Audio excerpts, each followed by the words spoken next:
I want to once again welcome any visitors that we have with us today. I know that you are the honored guests of the Seminole Point Church of Christ. And if you have any questions at all about this congregation, the activities of this church and the work that they do, or if you'd like to learn more about the Bible, you want to open up and learn who Jesus is, you want to figure out what the Bible really says about these things, then please let any of the members here know. I know that they would love to sit down and have a Bible study with you. So just please let them know, and they will get that done. I want to thank all of you as a congregation of Christians who've come together to serve God in this community. What a wonderful thing it is to be around you on this fine and beautiful Lord's Day. It is truly a beautiful Lord's Day. The sun is shining. This is beautiful country that you live in. It's very flat, mind you, but it's really beautiful country here. And I appreciate the elders for inviting me and for John for giving up this pulpit for a time so that I can come and present a little bit of God's Word with you. So the keynote passage for our theme this week, which you're going to come back to on occasion, we'll probably read it once or twice here as we go through this series, is from Proverbs chapter 13 and verse 4, in which it is said that the soul of the lazy person craves and gets nothing, but the soul of the diligent person is made rich. And we want to talk about the idea of diligently pursuing spiritual growth. That kind of richness and poverty in the book of Proverbs is not really physical things. It's not money in a bank account or lack thereof. It's not the size of a home or how nice the neighborhood is. It's not status symbols and 401ks and whether your job is a great career or not. That's not really what we're talking about. It is spiritual wealth. It is having treasure stored up in heaven with your Creator and your Heavenly Father. It is what are you doing in this life to cultivate that spiritual treasure in your soul. And so as we get into our second session together, I want to look at the idea of the growth of our faith. Growing my faith. Preachers wear a lot of hats. John can attest to that for sure. And there's a lot of different terms that we may go by. I mean, on your business card or on your website, it may say evangelist or gospel preacher or minister or whatever it happens to be. And I think all of those terms are really different terms for a lot of the different jobs that we end up doing. Yes, we're evangelists, and the idea of evangelism is to go out into the world and preach the gospel and make disciples of all the nations and teach them the commandments of Jesus.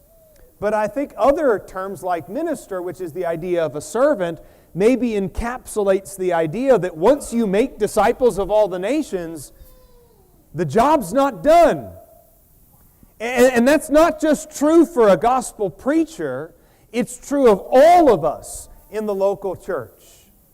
The job is not done. You may evangelize that neighbor, that coworker, that friend, that family member. You may even evangelize your enemies and turn your enemies into your brothers and sisters one day by the power of transformation in Jesus Christ. But just because somebody becomes a Christian doesn't mean that the job is done. In fact, and I think John would agree with me, one of the most common requests that I get as a preacher is from the members of my own congregation who come up and say, I feel like I've been in neutral for a long time. I've been a Christian for a while. 5 years, 20 years, 40 years. And I don't really feel like I've grown beyond where I was back then. I haven't learned anything new. I haven't taken on any new responsibilities in the church. I haven't cultivated any talents or skills. I just feel like my faith is in neutral. Ryan, how do I grow my faith? And it is a similar request that the disciples asked of Jesus himself. In Luke chapter 17, they come up to Jesus, and the apostles said to the Lord, increase our faith. I mean, that's essentially what the request is, isn't it? I want to grow my faith. I want to learn new things. I want to be more mature than I was 5 and 10 years ago. I want to see that as a Christian, I'm not just a pulpit filler, that I'm not just a name on the church directory. I want to be a disciple of Jesus. And a disciple is constantly growing. A disciple is a learner, a student. A disciple is never in neutral. The disciple's life is always in gear, moving forward with Jesus Christ. And so the disciples say, increase our faith. Now, Jesus' response is very interesting. He says, if you had faith like a mustard seed, you'd say to the mulberry tree, be uprooted and be planted in the sea, and it would obey you. And listen, we don't have time to unpack that in its entirety, because I think there's a lot going on there as far as the disciples themselves having access to spiritual gifts and miracles, and that's a whole conversation that I don't want to get sidetracked on, but I'll make this one point about the response of Jesus. Whatever else this might indicate about the spiritual gifts and the talents that the apostles were going to be able to do, Jesus says, faith is like a mustard seed. It is small at first, but it grows. And when it grows to maturity, it can do amazing things. It can tell a mulberry tree to get up and go plant yourself somewhere else. And if Jesus said his disciples have access to that kind of power, then don't you think that your faith, in a much less miraculous sense, that your faith can be used to evangelize in the community, to change the lives of people around you, to learn this great holy book that we have access to raise your children in the fear and knowledge of the Lord, to love your spouse the way that Jesus loves the church in Ephesians 5? Don't you think that your faith can increase and help you with all of those things? I say yes. Absolutely yes. There was a writer, Lee Strobel, who had this to say about growing faith, and I've always loved this quote. And the book is pretty old, but I think this still rings true. He said, if you want to grow roses, you don't buy an acre at the North Pole. You go where roses grow. So if you're going to do faith, you probably don't want to join American Atheists Incorporated. Get around people who you respect for their life, their mind, their character, and their faith.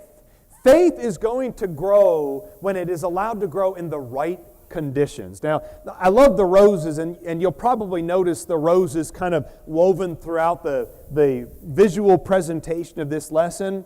I'm from Portland, Oregon. When I do gospel meetings, people say, oh, where are you from? And that's a complicated question for a preacher because, well, there's where I'm from, like I live in Olive Branch, Mississippi. There's where I preach, which is Collierville, Tennessee, on the other side of the state line. There's where my hometown is. And I'm from Portland, Oregon. That's the city of roses. We love roses up in Portland, Oregon, because the environment is just right for it. When I lived in Arizona, because I'm from Arizona, let's just complicate it even further. There's a plant there that grows, and it's called a saguaro cactus. And a saguaro cactus only grows in a very, very specific kind of environment in the Sonoran Desert. And I know that the Hickses can appreciate this, Doug Abney can appreciate this, that when you're driving north out of Phoenix, right, you're heading toward Flagstaff or Prescott or something like that, and you're going up in elevation, there is actually a spot that you reach where you see the last saguaro cactus. And it's like a line. You can look out on either side of your car. It is a line. There are saguaro cactuses down here, and there are none up here. You know why? Because they only grow in a very specific environment. So what I want to do with you in this lesson is talk about what do I need to do, where do I need to be, and what kind of people do I need to be around in order for my faith to grow. My faith is not going to grow if I'm shirking all of my responsibilities in the local church. My faith is not going to grow if my entire friend group consists of people who don't have faith and don't even want it. My faith is not going to grow if all I'm consuming is secular media and junk on the internet. My faith is not going to grow if I don't exist in a place where faith is allowed to thrive. So, we'll start with this. So, we're shifting gears, going to look at another metaphor altogether. I love metaphors, I love analogies. We're going to move away from roses for just a sec, and I want to talk about the medicine cabinet. Let me check the mic. Oh, good, the light is still on. I just want to make sure that I'm allowed to wander because I don't like to stay back here. I like to move around quite a bit in case you haven't been able to tell. So think about your medicine cabinet at home, okay? It's full of a lot of different things, a great variety of things, a great diversity of things. And listen, not everything in your medicine cabinet is useful today or tomorrow or the day after. Not everything in your medicine cabinet is going to fix everything. And we'll get to that analogy in just a second. First, I'll say, Romans chapter 10, verse 17. We know it. It's everybody's memory verse. It was a memory verse all those years. You know what Romans 10:17 says. Where does faith come from? Faith comes from hearing. And what are we supposed to be hearing? We're supposed to be hearing the Word. When you are consuming the Word of Christ, your faith will grow.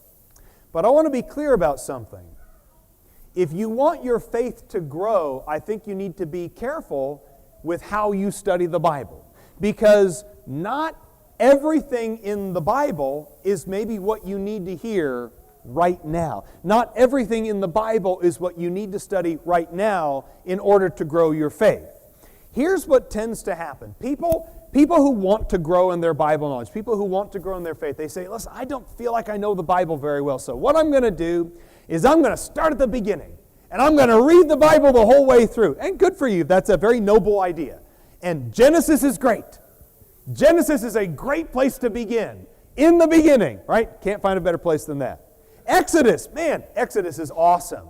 Man, the whole 10 plagues thing and Moses leading the children of Israel across the Red Sea and the law.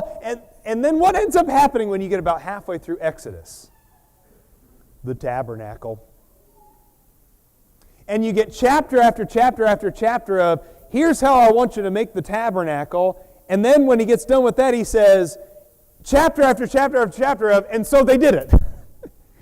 And then okay, we got through Exodus. Okay, good. What's next on the list? Leviticus. Oh, that should be interesting. And then Leviticus is a tough read also.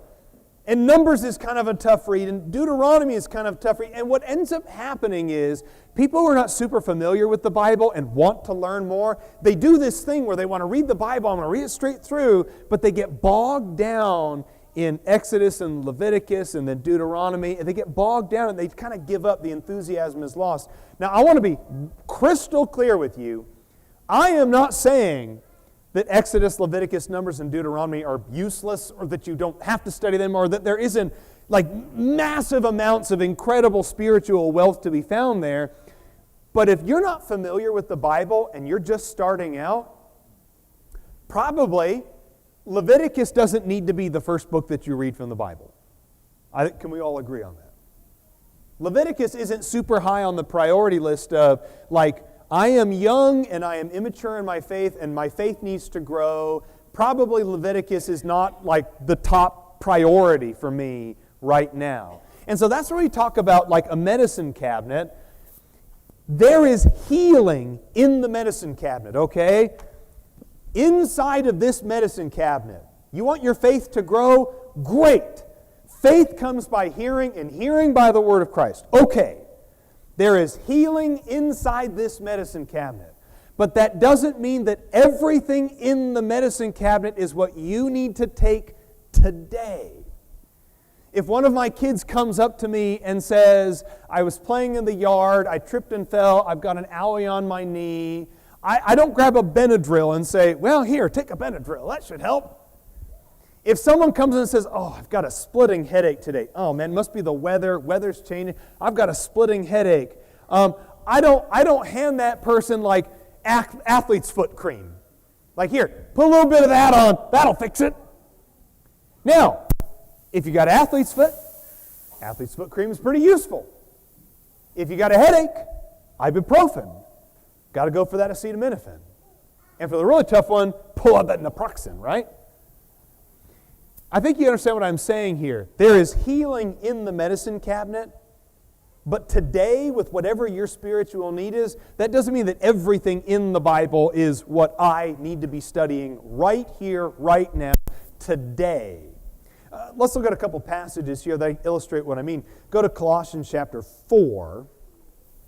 In Colossians chapter 4, verses 3 through 6, praying at the same time for us as well, that God may open up to us a door for the Word. I like that. Open up to us a door for what? For our opinions, for our compelling whatever, like human opinions. No, for the Word. We want to open up a door for the Word, so that we may speak forth the mystery of Christ for which I've been imprisoned, in order that I may make it clear in the way that I ought to speak. Verse 5, Colossians chapter 4, verse 5.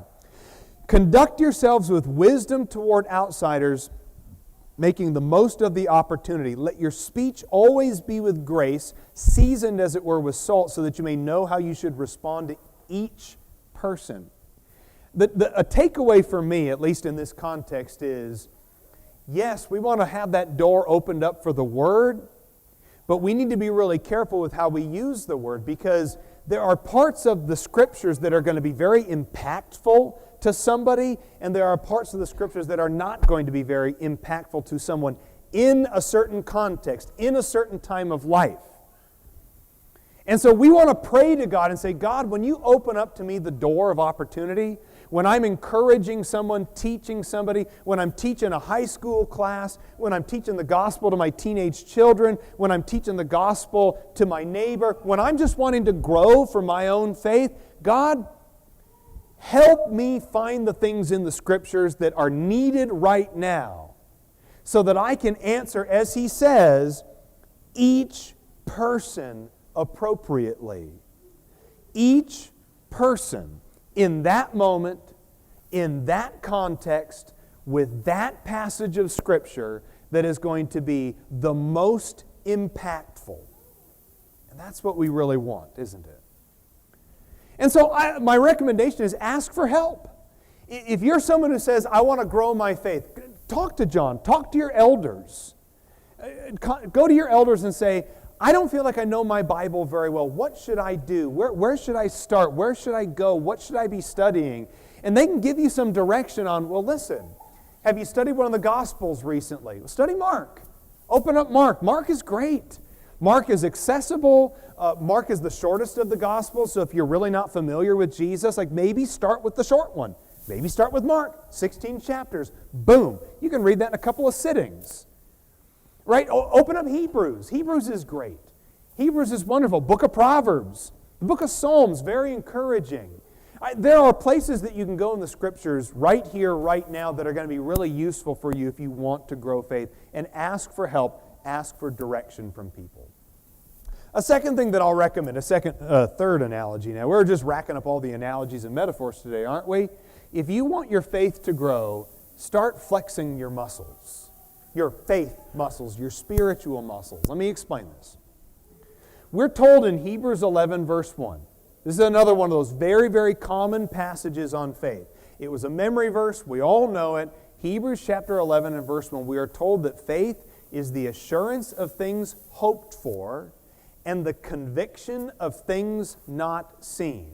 Therefore, if you want to grow your faith, if you want to grow your faith muscles, and I'm not the one who needs to be flexing muscles up here, by the way. I need to get somebody up here who can demonstrate a little bit more accurately what it looks like to flex muscles. But if you want to, I'm a runner. Listen, I'm a distance runner. Like, give me a half marathon and I'm fine. But give me 100 pounds to lift and I say, hey, I need a spotter. So if you want to grow your faith muscles, it's necessary to work out faith by acknowledging and exploring what we might call the invisible things. Faith is the assurance of things hoped for and the conviction of things not seen. It is invisible things. So start small, like weights in a gym, right? Nobody goes into the gym looking like me and goes right up to those 50-pound dumbbells and says, I can handle a 50-pound dumbbell. No, you can't. No. You start small. You work your way up. So, here's some small things. Faith being conviction and assurance of invisible things, here's what I'd recommend. If you want to grow your faith muscles, start with essential truths that are nevertheless invisible. And work your faith out in that regard. Do you have faith in mathematical concepts, for example? I mean, mathematical concepts are not tangible, visible things. Pythagorean's theorem, right? A squared plus B squared equals C squared. 2 plus 2 equals 4. The quadratic formula. Are mathematical formulas and equations tangible, visible things? No. But do you have faith in them? Yes. What about the laws of physics, laws of thermodynamics? Do you always see the laws of thermodynamics? Well, not really. Maybe you can see some of the effects of them, but you don't really see the laws of thermodynamics, but do you believe in them? Well, yeah. Great! That's a great first step. You just practiced faith. Now, we haven't gotten to faith in God yet, faith in the Scriptures, but when you can teach someone, you can demonstrate to someone, when you can show someone that, yes, you have the capacity for faith. You can believe in invisible things. You can have assurance of things hoped for and conviction of things not seen, at least in mathematical concepts and the laws of physics. Great! That's faith. You got a 5-pound dumbbell. Do you believe 2 plus 2 equals 4? Yes. I can do a 5-pound dumbbell when it comes to faith. Now, maybe we're not at the point of believing in God and believing the Scriptures and believing in 6 days of creation in the book of Genesis. I get it. But lift that 5-pound dumbbell first and go from there. And so maybe the next place that I would go if I was developing faith is measuring physical things that are, again, real physical things, but I still might not see them, okay? I know about chemical reactions. I know about physical properties of things. I believe in the physical properties. I believe in molecular structures. Maybe I would next go on to more emotional things. Okay, do you believe that your emotions are real?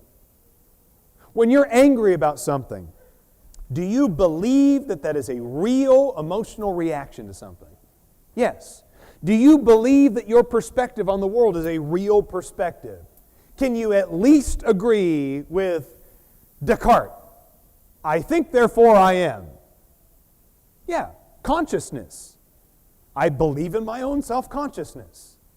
Again, these are things that are invisible, yet real.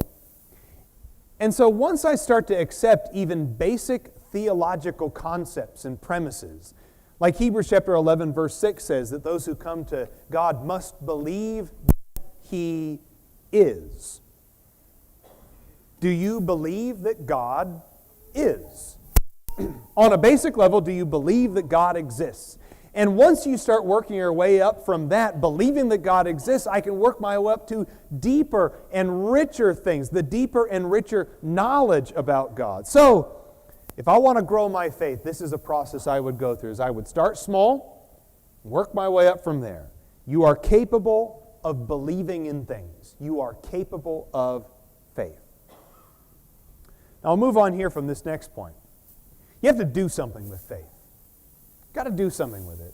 Faith is like a mustard seed, Jesus says in Matthew chapter 17 and verse 20, which means that it first must be planted to reach its potential. Jesus himself said, also talked about a grain, if it remains above ground, never becomes anything. It just remains a grain, just remains a seed. And it's only when you plant it in the ground that that grain or that seed becomes anything. And like that seed, we have to do something with our faith. So you got a mustard seed. Maybe you believe in God. You're willing to listen. You're willing to study. You want to grow. I want to grow my faith. That's great. A lot of people never go beyond that. They complain about how my faith is very shallow. I don't have great Bible knowledge. I wish that I could grow my faith. I want to be more active at church. I want to be a more spiritual person. I want to be more worshipful, more prayerful. I want to meditate more. And they complain about the problem. They acknowledge the problem, but they don't do anything with their mustard seed faith. Okay, James chapter 2. Seems like an obvious place to go with that problem. In James chapter 2, beginning in verse 14, what use is it, my brethren, if a man says he has faith, but he has no works? Can that faith save him? Are you doing anything with your faith? I mean, faith is great. That's a great starting point. You got to have faith. What are you doing with it, though? And of course, James goes on to explain, if a brother or sister is without clothing and in need of daily food, and one of you says to him, go in peace, be warmed and be filled, and yet you do not give them what is necessary for their body, what use is that? Even so, faith, if it has no works, is dead by itself. He goes on at the end of the chapter and says in verse 26, for just as the body without the spirit is dead, so also faith without works is dead. And too often we give up on the process or never even start the process in the first place before it has time to bear any fruit. You know what ends up happening? Just like with a Bible reading plan where I'm going to read the Bible in a year. And you start off and it's great and it's great and it's great, and then suddenly it's not great and you lose all your enthusiasm. Well, dude, you gave up before you got to the good part. You got to get to Matthew, man. Like, if you read the whole Old Testament and you just go like, man, I don't get where we're going with this. I'm not sure where this story is going. And you quit at Malachi, you gave up too soon. Like learning a new spiritual skill also. You get up here and lead songs for the first time ever. Like, oh, I'm nervous and I'm trembling. I'm going to lead songs for the first time ever. And it goes badly, right? You're pitched wrong, you pick the wrong songs, you sing like, why not tonight on a Sunday morning, and everybody makes fun of you for it, and you give up, I'm never leading songs again. You gave up too soon, man. You gave up too soon. You've got a friend that you really want to evangelize, and so you sheepishly go up and say, hey, would you like to come to church? Oh, no, thank you. And then he never wants to go to church. You gave up too soon. You got to take that seed, put it in the ground, yes, but then you also have to give the process a chance to work. Be patient with faith. Be patient with spiritual discipline. Be patient with worship, prayer, meditation, Bible study, discipleship, charity. Be patient with it. Do something with it and then let the process play out. But we give up on church, and we give up on prayer, and we give up on morality, and we give up on marriage, and we give up on our brethren. And if you want faith to grow, you can't quit on it. I would recommend reading Psalm 73 sometime, by the way. It's a really incredible passage. I wish that we had time to go through it, but we are running very short on time. I am finding myself preaching too long for all of you, and I'm sorry about that. But I'll be very brief. Psalm 73, essentially Psalm 73 in short is, there's a man who wrote this psalm and he looked out of the world of wicked people and he said, all I see is bad people always getting away with their bad deeds. Nothing but bad people living large while the rest of us trying to be good are suffering. And about halfway through the psalm he stops himself and he says, if I had accepted that as true, if I had really said that, if I had really, really believed that, I would have shown myself to be a fool. What a fool. And so instead of believing that garbage, I went into the house of God, into His sanctuary, and I dwelt on God. And only when I came closer to God did I finally perceive His truth and not my false impressions of life. faith feels very risky. But here's the thing about faith. It's really not. It's actually not. Let me give you another analogy. You see on the screen there's a house burning down. Let's say here, and this is a horrible situation. I hope that no one ever has to go through this. Parents, clutch your children tight, love them, hug them. I hope this never happens to you. But, hypothetically, let's just say, your house is burning down, and you're out there in the yard, and you're trying to take a head count. I've got 4 kids, which means we're probably going to lose one anyway. When you got that many kids. That's not a very good joke, sorry. But you're taking a head count, and one kid is missing. Horror of horrors, you look up, and he's there in the window of his room, the house burning behind him. And he's looking out at you, Mom, Dad. And you say, all you have to do is jump, and I'll catch you. Just jump.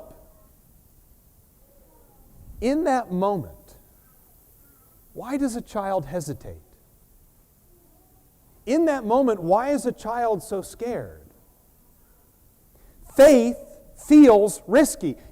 Does it feel risky to jump out of a window into someone's arms? Does that feel kind of risky?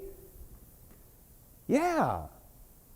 You got a burning house behind you and a gulf in front of you. Does it feel a little bit dangerous to just jump out of a window? It sure does. But in actuality, in that situation, is it actually risky at all to jump out the window? No. No, the risk is staying. The risk is staying in the house.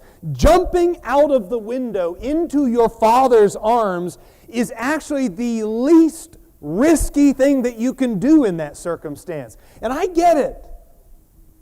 Faith feels risky. So you're telling me to pick up a cross and follow Jesus. I don't like the sound of that. You're telling me to learn to be last and God will make me first. You're telling me to serve other people and treat them as more important than myself, contrary to my instinct to be self-willed and self-reliant. You're telling me to believe in a God that I can't see and to forsake all the stuff of this world that I can see. Does that feel kind of risky to somebody? Yeah. But this world's burning. And if it's not literally burning now, well, Peter wrote in one of his epistles, it's definitely going to be burning one day at the end of all things. So actually, the least risky thing you can do is to jump out of this world, to escape the fire, and to jump into the arms of your Heavenly Father who says, trust me, I will catch you. It reminds me of 2 Corinthians chapter 5. In 2 Corinthians chapter 5, the Apostle Paul talks about life like living in a tent. He says, we're in this earthly dwelling right now, but it feels like a tent. You know, you're out in the woods and you've got a tent. But if you live by faith and not by sight, you will follow God out of the tent and you will find Him in a permanent dwelling, a home. So let's play this out. Let's take Paul's metaphor and let's play it out. Let's say you're out in the woods. It's dark, it's scary, the weather's a little bit rough, there could be wild animals out there, and you're in a tent. Is a tent better than nothing? Sure. Given the choice between being out in the woods exposed or being in a tent, I'll take the tent every time. But then you hear a voice calling to you from the woods saying, leave the tent. There's a home for you. A house. It's permanent. There's a home, but you've got to leave the tent. You don't ever get to go to this home. You don't ever get to be adopted into the family of God. You don't ever get to have a place to dwell. For in my Father's house are many dwelling places. You don't ever get to have the home with God unless you first unzip the tent and step out in faith and trust Him. I think that's one of the big obstacles for growing our faith is that we just have a hard time trusting that this is going to play out in my favor and to my benefit. And my friend, you could not be more wrong about that. And As we bring our lesson to a close, let me give you some quick hit practical applications. Growing faith means a number of things. If I want to grow my faith, let me give you some quick things. Growing faith means, first of all, view assembly as a faith stimulator and not an obligation. In our first session, we talked a little bit from Hebrews 10 about what the point of our assembly is. Our assembly is not to get a check on a paper or whatever. The point of our assembly is to stimulate one another to love and good deeds. And so maybe if I view assembly with the saints as a faith stimulator and not just a check on a box that I have to do or I'll get in trouble with the elders, maybe my attitude toward assembly will change and my faith might actually grow. Growing faith means trying not to view any of God's commandments as mere obligations. Does that kind of love work in any other relationship? Does it work in a relationship with your spouse? When all you do is just by obligation? Well, I only do what I do. I only love my spouse because I have to. Everything I do with my wife, with my husband, I do it because I have to do it. You think that's what God's really looking for? And do you think that that really cultivates a strong faith in Him? Growing faith means starting small with prayer, if you have to. I know that prayer can be an uncomfortable and foreign thing to people. I've had a lot of Christians come up and say, I don't really know how to pray. I know we're supposed to, but I sit there in my room and I fold my hands and I look at a blank wall and what do? Just start talking? Yeah. And if you have to start small, then start small. If all you can pray in genuine faith is, thank you, God, for all my blessings and thank you for this beautiful day. Amen. Well, start with that. Start small. Maybe you can use Psalms to help you out. Open up the book of Psalms and use the Psalms as a guide. Read through the Psalms. If you don't know what to pray, you've got like 150 of them right there that are just pre-written waiting for you to do. Maybe write out some prayers. Write out and plan ahead what you want to pray. Growing faith means embrace God's mystery. You don't have to know everything about God to know what you need to know about Him. We do not have faith because God is small and easy to understand. No, we have faith because God is huge and we'll never understand Him in His entirety. God is massive. And like the book of Deuteronomy says in chapter 29, verse 29, we've got to let the mysterious things of God be His. God allows us to know quite a bit about Him, but there's quite a bit about Him that is His prerogative. They're His mysteries and His secrets. Faith in God is not knowing everything about God. We think, well, I don't know enough. Well, I don't know enough. Nobody knows enough. The great church fathers from history and writers from ages past still didn't know everything about God. In fact, the things that we don't know about God should enrapture us. We should be excited by those things. Like, let's say you're on a cruise ship, okay? You're taking a cruise with your family. And you get to meet the captain at dinner one night. Captain's going around glad-handing everybody. And you ask the captain some nautical question. And he has no idea what you're talking about. It's like, well, how many nautical miles is it from here to here? Well, what are our knots right now? What's the speed of the ship? You guys turn into the wind when it comes to a storm. And what if a captain of a cruise ship just went, I'm not following you. What is astern? I kind of want to know that the captain of a cruise ship knows a lot more about nautical stuff than I do. I want to know that he is such an expert that he boggles my mind. That if I meet the captain of a cruise ship, his experience and his knowledge is so far beyond mine that I can just enjoy the cruise and say, well, we're in good hands. That's God. Faith in God isn't knowing everything about Him. Faith in God is trusting that He is the ultimate expert in this entire universe and of your life. And that you can just do what God commands you to do and live in harmony with Him in faith. That if I obey God's commandments and I live in that faith, I will be pleasing to Him. And I'll hear on that day, that wonderful and glorious day, well done, good and faithful servant. Enter into my rest. Now we're going to bring our lesson to a close here. I'm going to offer an invitation that if you're not a Christian here on this fine and beautiful Lord's Day, you really need to be. You really, really need to be a Christian. And there's a lot to it that we could study together, and if you don't know yet what that means to be a Christian, well, we can sit down, we can teach you really quickly what that means. It's not that complicated. Jesus himself said in Mark 16:16, "He who believes and is baptized shall be saved." And if that's about all you know, well, you've got a pretty good head start. But if you do know what you need to do to be saved, if you've read the Scriptures and you've just been sitting on it for a long time, inactive, it's time to plant that mustard seed. It's time to do something. It is time to act and to obey and to live by the faith that you've kept in your back pocket for far, far too long.